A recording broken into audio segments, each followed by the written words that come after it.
नमस्कार। कार्यक्रम कोभिड हटलाइनमा यहाँलाई हार्दिक स्वागत छ। नेपाल दूरसञ्चार प्राधिकरण र नेपाल टेलिभिजनको संयुक्त प्रस्तुति कार्यक्रम कोभिड हटलाइन यहाँहरूमा प्रत्येक दिन आउने गर्छ। कार्यक्रममा हामी कोभिड-19 सँग सम्बन्धित तपाईँका जिज्ञासा र चासोहरू लिने गर्छौँ र तिनको समाधानका लागि सम्बन्धित निकाय समक्ष पुर्याउन मध्यस्थकर्ताको भूमिका निर्वाह गर्दै आएका छौँ। दर्शकवृन्द, तपाईसँग पनि त्यस्ता खालका चासो, जिज्ञासा र गुनासाहरू छन् भने हामीमाझ पठाउन सक्नुहुन्छ। अब क्रममा तपाईँले पठाउने माध्यम यहाँनिर प्रस्तुत गर्दैछौँ। कार्यक्रम कोभिड हटलाइनमा कोरोना भाइरस कोभिड-19 का कारण सिर्जना भएका विभिन्न समस्या वा गुनासो राख्नको लागि सम्पर्क माध्यमहरू फोन, SMS र Viber 98 427 49 075, Facebook NTV response, email ID ntvcovid19response@gmail.com।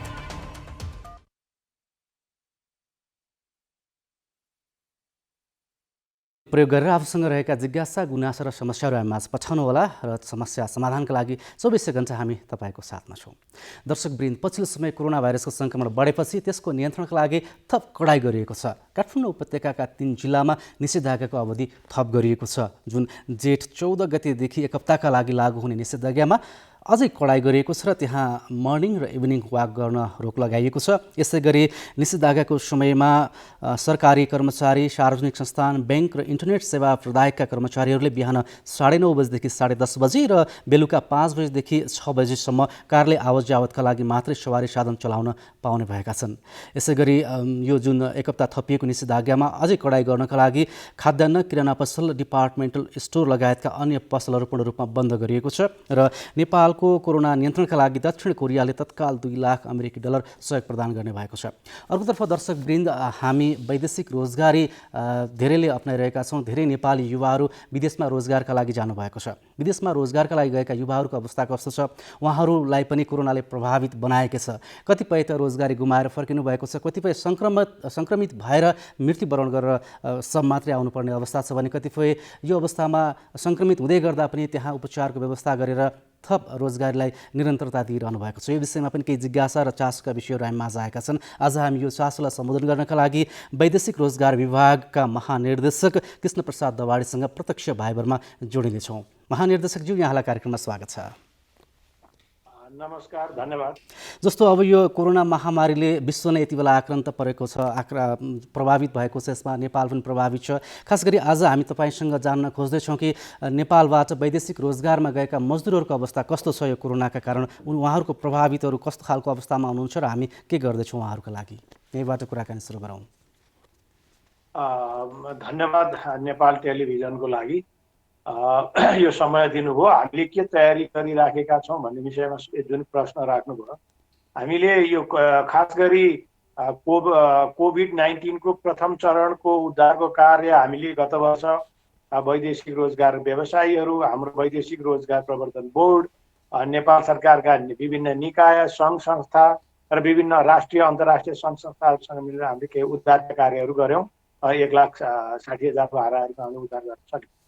र यो साल पनि हामीले के गरेका छौँ भने अब कोभिडको दोस्रो चरणको चाहिँ प्रभाव हाम्रो डेस्टिनेसन गन्तव्य मुलुकहरूमा भन्दा नेपालमा बढी देखिएको अवस्था छ।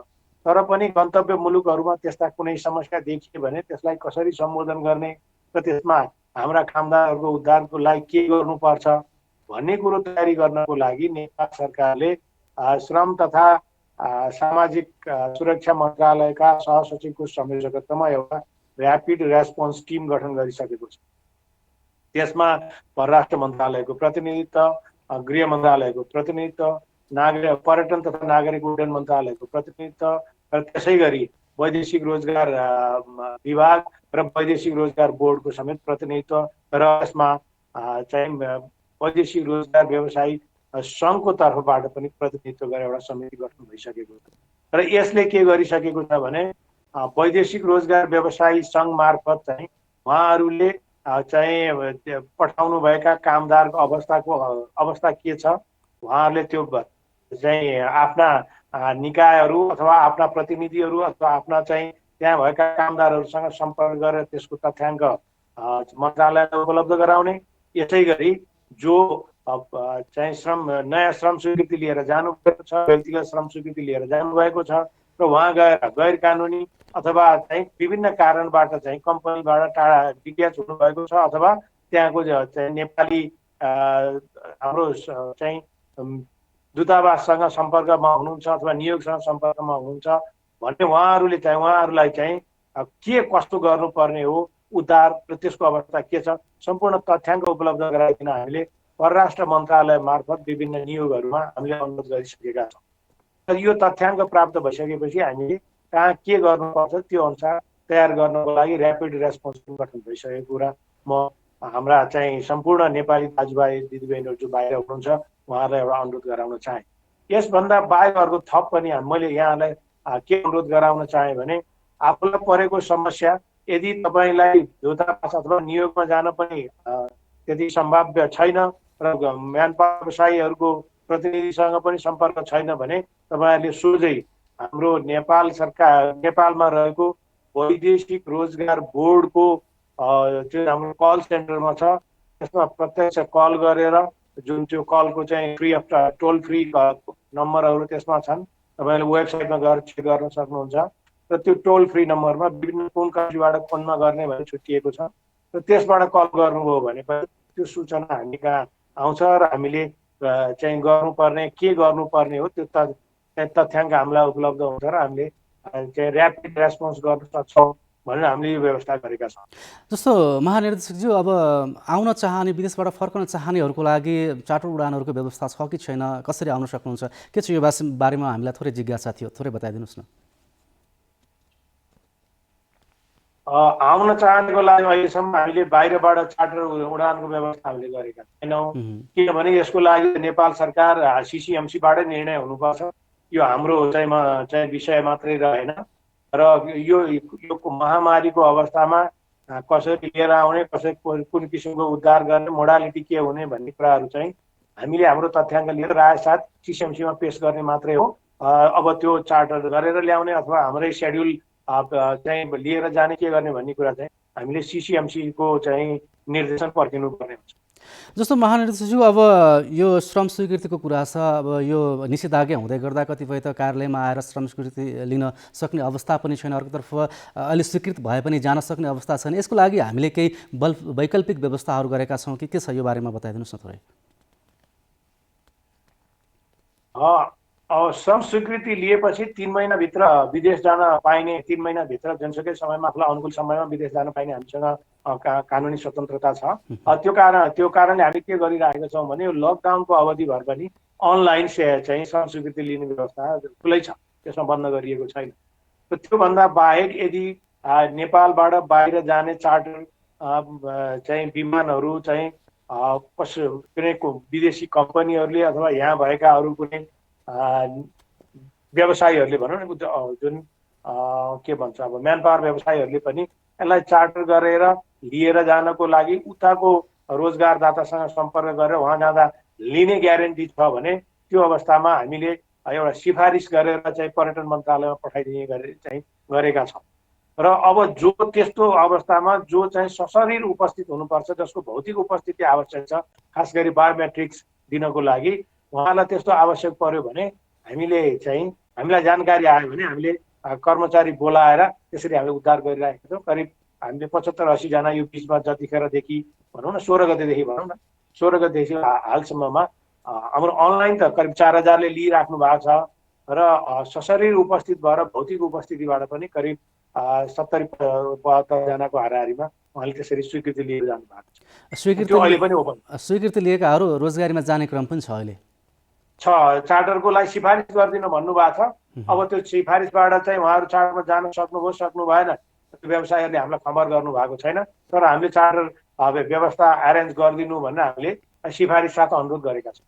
जस्तो महानिर्देशकज्यू, अब अहिले पछिल्लो समय यो कोभिड-19 को सबभन्दा सुरक्षित भनेको भ्याक्सिन नै देखिएको छ। भ्याक्सिन लगायो भने सुरक्षित रहन्छ भन्ने खालको पनि छ र धेरै अनुसन्धानहरूले देखाएको पनि छ। र अब विदेशमा रहिरहेका कामदारहरूको भ्याक्सिन लगाउने कुराहरू, त्यो विषयमा विभागले कस्तो खालको पहल गरिरहेको छ, कति कामदारले लगाएका छैनन्, तथ्याङ्कगत के छ, यस विषयमा तपाईँहरूले कसरी काम गरिराख्नु भएको छ? हामीसँग केही गुनासो आए पनि तपाईँसँग आएको छ कि छैन, के छ यो बारेमा?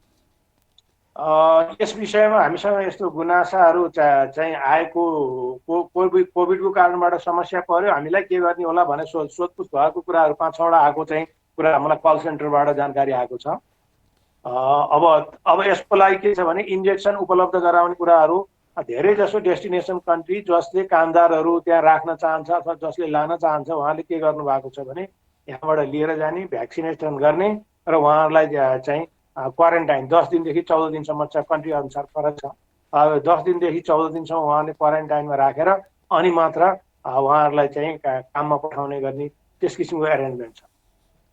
जस्तो कतिपय ठाउँमा दूतावासहरूबाट राम्रो रेस्पोन्स नभएको भन्ने गुनासो आउँछ। यसको लागि थप हामीले दूतावासलाई सक्रिय बनाउने अथवा त्यहाँ रहेका मजदुरको विषयमा सुनवाई गर्न सक्ने बनाउन सकिन्छ सकिँदैन, के छ? यो हामीलाई मात्रै आउँछ कि गुनासो तपाईँहरूलाई पनि आउँछ यो विषयमा? अब हामीलाई पनि चाहिँ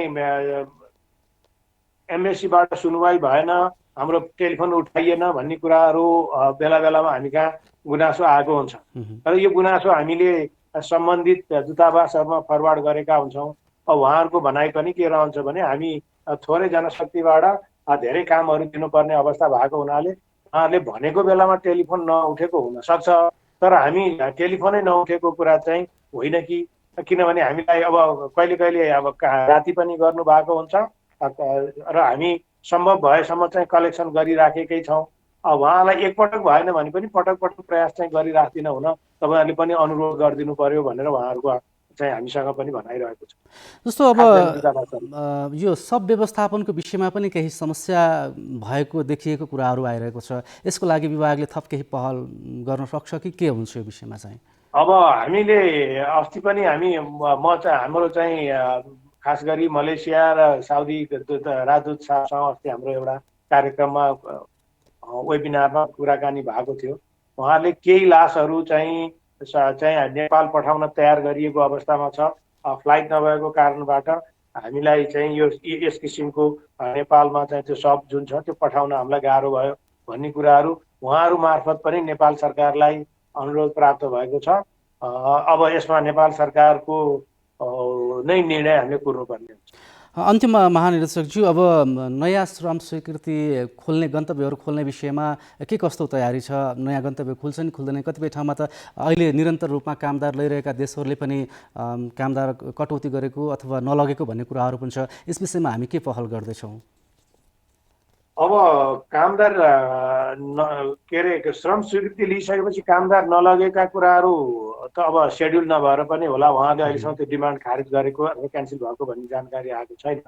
अब नयाँ डेस्टिनेसन अब जब हाम्रो यो कोभिड अलिकति कुल डाउन हुन्छ, केही ठाउँबाट खोलिदिनु पर्यो भन्ने कुराहरू आएको छ व्यवसायी साथीहरू मौखिक रूपमा। सायद अब त्यसलाई केही लिखित रूपमा लिएर आइसकेपछि त्यसलाई हामीले एउटा प्रोसेसमा थाल्छौँ। कुनै 1-2टा डेस्टिनेसन कन्ट्रीहरू चाहिँ थप गर्नुपर्ने हो कि भन्ने कुराहरू आएको छ।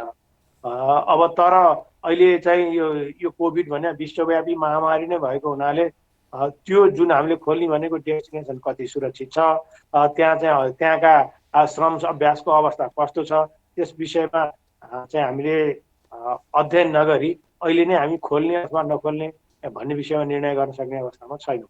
र सबभन्दा पहिला यो कोभिडको चाहिँ जुन प्रकोप छ अलिकति कुल डाउन नहुँदासम्म हामी यस विषयमा एग्रेसिभ अगाडि बढ्न सक्ने अवस्था छ। अन्त्यमा महानिर्देशकज्यू, अब तपाईँ वैदेशिक रोजगार विभागको महानिर्देशक हुनुहुन्छ। कति धेरै नेपालीहरू विदेशमा श्रम बेचिरहनु भएको छ। यो महामारीको अवस्थामा पनि उहाँहरू त्यहाँ रहेर आफ्नो परिवारलाई खुसी राख्नको लागि काम गरिरहनु भएको छ। उहाँहरूको लागि तपाईँको सुझाव के रहन्छ? उहाँहरूको अब जहाँ हुनुहुन्छ नेपाली दाजुभाइ दिदीबहिनीहरू सुरक्षित रहनुहोस्, सेफ रहनुहोस्। सबभन्दा पहिलो चाहिँ आवश्यकता के हो भने तपाईँ सुरक्षित रहनुभयो भने तपाईँको परिवारलाई तपाईँले आर्थिक र सामाजिक र विभिन्न मानसिक रूपमा तपाईँ सहयोग गर्न सक्नुहुन्छ।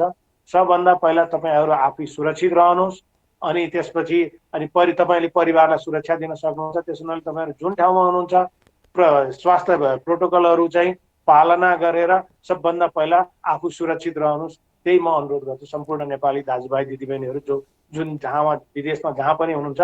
मेरो सम्पूर्ण हम्बल रिक्वेस्ट के छ भने please be safe and be safe. हुन्छ, समयको लागि यहाँलाई धन्यवाद छ। हस्, नमस्कार। मलाई पनि आफ्ना समस्या देखाएर जुन एउटा मेरो त्यस विषयमा भइराखेका कुराहरूका विषयमा जानकारी दिने चाहिँ समय दिनुभयो। यसको लागि म नेपाल टेलिभिजनलाई पनि धन्यवाद दिन चाहन्छु। उहाँ हुनुहुन्थ्यो वैदेशिक रोजगार विभागका महानिर्देशक कृष्ण प्रसाद दवाडी र उहाँसँग हामीले वैदेशिक रोजगारमा रहेका मजदुरहरूको अवस्था के छ त यो महामारीको बेलामा यो विषयमा केन्द्रित गरेर कुराकानी गरेका थियौँ। दर्शकवृन्द, आज हामीसँग अर्को विषय पनि छ। यो विषयमा प्रवेश गर्नुभन्दा पहिले केही सन्देश यहाँहरूमाझ प्रस्तुत गर्दैछौँ। यदि तपाईलाई कोभिड-19 को लक्षण देखिएमा तुरुन्तै पीसीआर परीक्षण गराउनुहोस्। यसरी गरिएको परीक्षण पोजिटिभ भएमा तपाईँ होम आइसोलेसनमा बस्न सक्नुहुनेछ। होम आइसोलेसनमा बस्दा ध्यान दिनुपर्ने कुराहरू: दिनमा 3 देखि 4 पटक अक्सिजनको मात्रा जाँच गर्ने, अक्सिजनको स्तर 92% भन्दा बढी भएमा र ज्वरो पनि देखिएमा ज्वरोको औषधि सेवन गर्ने, तर अक्सिजनको स्तर 92% भन्दा कम भएमा अनिवार्य चिकित्सकसँग परामर्श लिने। परामर्शका लागि 1133 वा 1115 मा सम्पर्क गर्ने। चिकित्सकको सल्लाह बिना जथाभावी औषधि सेवन नगर्ने। पर्याप्त मात्रामा पोषिलो तथा झोलिलो खानेकुरा खाने। कोठामा बस्दा झ्याल वा भेन्टिलेसन खुल्ला राख्ने। आफूलाई सृजनात्मक काममा व्यस्त राख्ने र स्वास्थ्य कर्मीसँग नियमित परामर्श गरिरहने। यति बेला कोरोना भाइरसको नयाँ भेरिएन्ट फैलदो क्रममा छ। यो समयमा आफूलाई संक्रमण र यसको असरबाट कसरी बचाउन सकिन्छ?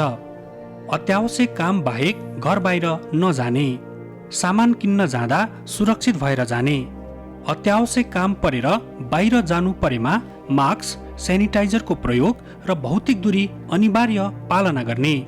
विदेशबाट वा जिल्ला बाहिरबाट आउनु भएको छ भने अनिवार्य होम क्वारेन्टाइन वा आइसोलेसनमा बस्ने। बजारबाट सामान किन्दा आफूलाई चाहिने जति मात्र किन्ने, अनावश्यक जोहो नगर्ने। कोरोना भाइरससँग सम्बन्धित सूचना वा सामग्रीको आधिकारिकता जाँचेर मात्र धारणा बनाउने। आधिकारिकता नभएका त्यस्ता सूचनाहरू सामाजिक सञ्जालमा सेयर तथा कमेन्ट नगर्ने। तपाईले लगाउनु भएको मास्कले मेरो सुरक्षा गर्छ, मैले लगाएको मास्कले तपाईको सुरक्षा गर्छ। त्यसैले मास्कको प्रयोग अनिवार्य गरौँ र कोरोना भाइरसबाट बचौँ। नेपाल सरकार सञ्चार तथा सूचना प्रविधि मन्त्रालय। अहिलेको यो सङ्क्रमण बढिरहेको अवस्थामा मास्कको प्रयोग नै उचित छ, किनकि यो सङ्क्रमणबाट जोगिनका लागि। खास गरी दर्शकवृन्द, गोर्खाको बारपाक सुलीकोट गाउँपालिकाको कुरा गर्ने हो भने त्यहाँको एउटा वडामा सङ्क्रमण दर बढेको छ। खास गरी त्यहाँ कोरोना भाइरससँग सम्बन्धित लक्षणहरू, ज्वरो आउने, रुवा लाग्ने, खोकी लाग्ने खालका लक्षणहरू देखिएका बिरामीहरू पनि छन्। धेरैजसो ठाउँबाट हामीलाई गुनासो आउने गर्छ कि सङ्क्रमण जस्तो कोभिडसँग सम्बन्धित सङ्क्रमण भएका लक्षणहरू देखिए अथवा हामीलाई कोभिड भएको आशंका छ, चेक जाँच गरिदिनु पर्यो, परीक्षण गरिदिनु पर्यो, परीक्षण गरिसकेपछि पीसीआरको रिपोर्ट छिटो आउनु पर्यो भन्ने खालका गुनासाहरू धेरै आउँछन् भने बारपाकको फरक खालको गुनासो छ। त्यहाँ चेक जाँचका लागि जुन गाउँपालिकाले टोली खटाउँदै गर्दा पनि स्थानीयहरू सक्रिय भएर त्यसमा सहभागी भएर चेक जाँचमा सहभागी हुनु भएन भन्ने खालको कुरा आइरहेको छ। खास गरी त्यहाँ सङ्क्रमण कसरी फैलियो र त्यहाँको अवस्था के छ त, यो विषयमा कुराकानी गर्नका लागि यति बेला हामीसँग गोर्खाको बारपाक सुलीकोट गाउँपालिकाका अध्यक्ष विष्णु प्रसाद भट्ट प्रत्यक्ष भाइबरमा जोडिनु भएको छ। अध्यक्षज्यू, यहाँलाई कार्यक्रममा स्वागत छ। धन्यवाद। जस्तो हामीले अन्यत्र धेरैजसो गुनासोहरू आउने गर्छन् कि पीसीआरको रिपोर्ट छिटो आएन, चेक जाँचका लागि धेरै प्रभावकारी अथवा छिटो भएन, मैले परीक्षण गर्न पाइनँ भन्ने खालको गुनासो आउँछ। तर बारपाकमा फरक खालको जिज्ञासा आएको छ कि त्यहाँ तपाईँहरू परीक्षणका लागि टोली लिएर जाँदै गर्दा पनि स्थानीयहरूले परीक्षण गर्न मान्नु भएन भन्ने कुरा आएको छ। खास के हो यो कुरा, बताइदिनुहोस् न थोरै। हो, यहाँले जे कुरा राख्नु भएको छ त्यो कुरा चाहिँ हामी कहाँ एउटा चाहिँ समस्याको रूपमा आएको छ। यस्ता साविकको बारपाक गाविस हाम्रो गाउँपालिकाको वार्ड नम्बर 1 र 2 मा पर्दछ र त्यहाँ हामीले चाहिँ सुरुमा पीसीआर विधिद्वारा यो चाहिँ कोभिडको विषयमा चाहिँ जाँच गर्ने भनेर हामी त्यहाँ पीसीआर सङ्कलन गर्न गयौँ। मान्छेहरू चाहिँ 25 जना मान्छेहरू मात्रै बल्ल बल्ल एकदम गाह्रो गरी आउनुभयो र यसमा 19 जनाको चाहिँ अब ढिलो गरी प्राप्त रिपोर्ट आउँछ। 19 जनाको चाहिँ पोजिटिभ रिपोर्ट प्राप्त भएको छ। त्यो मध्ये अब रिपोर्ट कुर्दा एक जनाको चाहिँ जीवन पनि गयो है, उहाँको पोजिटिभ रिजल्ट आएको छ। र पछाडि यो अलिकति चाहिँ स्थिति भयो रिपोर्ट पनि बेलामा आएन भनिसकेपछि यो एन्टिजेन विधिद्वारा जाँच गर्नको लागि हामीले अलिकति मिहिनेत गऱ्यौँ र त्यसको लागि चाहिँ स्रोत साधन हामी यहाँ त्यो पहुँच नपुगिरहेको सन्दर्भमा माननीय नारायण श्रेष्ठज्यू कहाँ हामीले यो विषयमा चाहिँ थोरै सल्लाह गर्दा उहाँले एउटा चाहिँ डक्टरहरूको टोलीसहित उहाँ आउनुभयो। आए पछाडि त्यहाँ हामीले जाँच गऱ्यौँ। 70 जनाको जाँच गर्दाखेरि बल्ल एकदम गाउँमा व्यापक छलफल गरेर कुराकानी खबर गरेर गर्दा 70 जनामा 33 जनाको पोजिटिभ, अब कोरोना भाइरस पोजिटिभ भन्ने नतिजा आयो। त्यसपछि त्यहाँ अलिकति त्यसले थोरै चाहिँ मान्छेहरूलाई सचेत गरायो। तर त्यो बेलामा चाहिँ अब त्यस्तो सङ्क्रमित त्यस्तो लक्षण भएका मान्छे अलि धेरै नै देखिए। धेरै नै भएको आशंका भएर हामीले फेरि ऱ्यापिडली चाहिँ 250 थान किट सङ्कलन गरेर बारपाक गएको मान्छेहरू चाहिँ हाम्रो गाउँपालिकाको स्वास्थ्य टोली जाँदा पनि मान्छेहरू खासै आउनु भएन। तल एउटा तुङसिका भन्ने गाउँमा बल्ल भन्ने एकजना अलिक पाएको मान्छे कोभिड केही कारणले बित्नुभयो र उहाँको गाउँमा पनि हाम्रो स्वास्थ्य टोली घर घरै गयो। त्यो सङ्क्रमित भएको आशंका पनि छ। मान्छेहरू घर घरै बिरामी छन् भन्ने सुनेर गएको, उहाँहरू कोही पनि जाँच्न आउनु भएन। टोल टोलमा गएर मेहनत गर्दा पनि मान्छेहरू जाँच्न नआएपछि हाम्रो अगाडि अलिकति चाहिँ समस्या अहिले थपिएको छ। यद्यपि यसलाई हल गर्नको लागि हामी जनप्रतिनिधि, राजनीतिक पार्टीको प्रतिनिधिहरू, शिक्षकहरू, सामाजिक क्लबका मान्छेहरू मार्फत घर घर कन्भिन्स गर्नलाई मेहनत गरिराखेका छौँ। र अब यो लुकाउने कुरा होइन, चाहिँ अब मान्छेलाई चाहिँ अब यदि लुकायो भने अर्को सरेपछि झन् विकराल हुन्छ, मान्छेहरू चाहिँ अकालमा मर्नुपर्ने बाध्यता हुन्छ भनेर हामीले यो कुरा त गरिराखेका छौँ। यही सन्दर्भमा एकजना चाहिँ अब व्यक्ति यहाँ भरतपुर हस्पिटलमा चाहिँ उपचारको लागि जाँच गर्दा हिजो उहाँको पनि निधन भयो र 3 जना चाहिँ कोभिडसँग सम्बन्धित मान्छेहरूको चाहिँ निधन भएको छ र 1-2 जना चाहिँ अरू मिल्दोजुल्दो लक्षण भएका मान्छेको पनि निधन भएको अब हामीले चाहिँ खबर पाइरहेका छौँ। अब जाँच गर्न नचाहने तर चाहिँ रोग पालेर राख्ने, उपचारमा पनि अलिकति हेलचेक्राइ गर्ने गर्दा यो दुःखद घटना घट्यो। यो कुराले गाउँपालिकालाई निकै गम्भीर बनाएको छ। हामी यसलाई चाहिँ कमसेकम समुदायको घर दैलोसम्म जनचेतना पुर्याउने हिसाबले अलिकति तयारी गरिराखेका छौँ। हामी त्यो प्रयास चाहिँ हाम्रो जारी छ। मलाई लाग्छ यो छिटै एउटा चाहिँ अब समाधानको दिशातिर अगाडि बढ्छ। अध्यक्ष, जस्तो त्यहाँ पहिलो चरणमा हामीले परीक्षण गर्दा 25 जनामा 19 जना, दोस्रोमा 70मा 33 जना भनेपछि धेरैमै सङ्क्रमित देखिनु भयो। खास गरी उहाँहरूले के भन्नुहुन्छ परीक्षणका लागि तपाईँहरू पुग्दै गर्दा, तपाईँहरूसँग कुराकानी हुँदै गर्दा, त्यहाँको जनप्रतिनिधिसँग कुराकानी हुँदै गर्दा स्थानीयले के भन्नुहुन्छ र मान्नुहुन्न त परीक्षण गर्न? उहाँको चाहिँ 2-3 टा चाहिँ अलिकति एउटा गलत बुझाइ मैले देखेँ। एउटा चाहिँ अब तल लैजान्छ, आइसोलेसन घरमा राख्छन्, हामीले परिवारभन्दा टाढा लैदिन्छन् भन्ने जुन कुरा भ्रम छ, त्यो भ्रमले अहिले यति धेरै सङ्क्रमित मान्छेहरू गाउँमै बसिरहनु भएको छ। हामीले उहाँको बारेमा सोधिरहेका छौँ फोनबाट। हाम्रो स्वास्थ्य कर्मीहरू उहाँलाई घरमै गएर चाहिँ उहाँको जानकारी लिने, उहाँलाई औषधिहरू दिने गरिरहनु भएको छ। त्यो भ्रम हो। त्यो भ्रमले गर्दा पनि अलिकति समस्या त्यहाँ बनाएको छ। अर्को चाहिँ त्यहाँ एउटा चाहिँ रोगीवादी सोचाइ के छ भने मान्छे मऱ्यो, यदि कोभिड भएपछि अब तल लैजान्छ, उपचार मात्रै त्यस्तो अब राम्रो पनि हुँदैन, बेड पनि पाइँदैन, मरिन्छ, मरेपछि परिवारले छुन हेर्न केही हेर्न पाउँदैन भन्ने त्यो जीवन बचाउने कुरा भन्दा पनि मान्छे कता कता मृत्यु पछाडिको चाहिँ चिन्ता जस्तो अनावश्यक त्यो कारणले गर्दा पनि मान्छेको त्यो एउटा चाहिँ रूढिवादी एउटा चाहिँ भ्रमपूर्ण चेतनाको कारणले त्यस्तो भइरहेछ। ती कुराहरूलाई चाहिँ अब हटाउनको लागि हामी मेहनत गरिरहेका छौँ। यद्यपि अहिले पूर्ण सफलता त प्राप्त भइसकेको छैन, तर हामी निरन्तर कोसिसमा छौँ। झन्डै 60 जना सङ्क्रमित हुनुहुन्छ एउटा गाउँमा। अब उहाँहरूको अवस्था कस्तो छ त? एकदम सिरियस हुनुहुन्छ कि सामान्य हुनुहुन्छ कि अथवा निको भइसक्नु भएको छ कि के छ उहाँहरूको? अब 60 जना मध्ये 3 जनाको त अब चाहिँ मैले भने दुःखद निधन भएको कुरो र त्यसपछि अरू 4-5 जना चाहिँ रिफर भएर 2 जना गोर्खा हस्पिटलमा, 3 जना काठमाडौँमा चाहिँ उपचाररत हुनुहुन्छ। उहाँहरूको चाहिँ स्वास्थ्य सुधार हुनै छ मेरो जानकारी पाएअनुसार। र अरू चाहिँ होम आइसोलेसनमै उहाँहरू त्यहाँको स्थानीय स्वास्थ्य कर्मीको निगरानीमा हुनुहुन्छ। उहाँहरूको स्थिति धेरैको चाहिँ सुधार भइसकेको छ। अब केही चाहिँ औषधि सेवन गरेर आराम गरिरहनु भएको छ। जस्तो अध्यक्ष, यो गाउँमा कोरोना कसरी पस्यो यस विषयमा तपाईँहरूले के अनुसन्धान गर्नुभएको छ? पछि फैलिँदै गर्दा त अब यो त बाक्लो गाउँ। अब खास सुरुमा चाहिँ यो भैरवातिर एउटा पेन्सन लिएर आउने, काठमाडौँबाट अस्पतालबाट उपचार गरेर आउने मान्छेहरूको असावधानी कारणले त्यहाँ पसेको भन्ने मैले सामान्य त्यो सूचना पाएको छु। एकजना चाहिँ भैरवबाट पेन्सन लिएर आउने अब बुढोबा, उहाँबाट चाहिँ बिरामी भएर आउँदै गर्दै बिरामी हुन्थ्यो अरे। र उहाँको चाहिँ उहाँ गाउँमा आएर बित्नु पनि भयो र उहाँको परिवार सबैलाई सङ्क्रमण देखियो। यसले चाहिँ सङ्क्रमणको एउटा महत्त्वपूर्ण कारण त्यहाँ देखिन्छ। अनि बाक्लो गाउँ त्यहाँ त चाहिँ सामान्य घटना भयो भने 100-200 जना मान्छे जम्मा हुन्छन्। एउटा कारणले अर्कोमा चाहिँ सङ्क्रमण सजिलै फैलिने स्थिति भएकाले हामीले धेरै नै मिहिनेत गर्दा पनि अब त्यहाँको चाहिँ स्थितिमा त्यहाँको सांस्कृतिक परम्परा, त्यहाँको चाहिँ सांस्कृतिक मनोविज्ञान अलिक फरक छ। अब मान्छे एकजना मान्छे बित्नु भयो भने मलामीको लागि त्यहाँ चाहिँ 200-300 जना मान्छे जानुहुन्छ। अर्गुङ गर्ने भनेर 1000 मान्छेभन्दा धेरै मान्छे जम्मा हुन्छन्। अनि अब त्यो कुरालाई चाहिँ अब हामीले अब यो व्यक्तिगत दूरी कायम गर्ने कुरामा चाहिँ जति कोसिस गर्दा पनि कयौँ कुराहरू सकेनौँ, जसको कारणले त्यहाँ त्यस्तो अलिकति भयो जस्तो भयो। अध्यक्ष, अब आम नागरिकलाई यत्तिकै मर्न त दिनु भएन। अब स्थानीय सरकारको पनि केही भूमिका रहला, कानुनहरू होला। यसको अब कडाइ गर्नुहुन्छ कि अब थप के व्यवस्था गर्नुहुन्छ त? होइन, हामीले यो कुरा चाहिँ यहाँले जे कुरा भन्नुभएको छ त्यसलाई कडाइ गर्नको निम्ति भनेर मैले 2 चोटि बारपाकमा गएर त्यहाँको राजनीतिक पार्टी, जनप्रतिनिधिहरू, अब सुरक्षाकर्मी, त्यहाँका चाहिँ क्लबहरू, आमा समूहको अगुवाहरूसहित बैठक गरेर पनि त्यहाँको चाहिँ पसलहरू खोल्न नदिने, जताभावी चाहिँ हिँडुल नदिने भनेर हामीले मिटिङ पनि गरेका छौँ।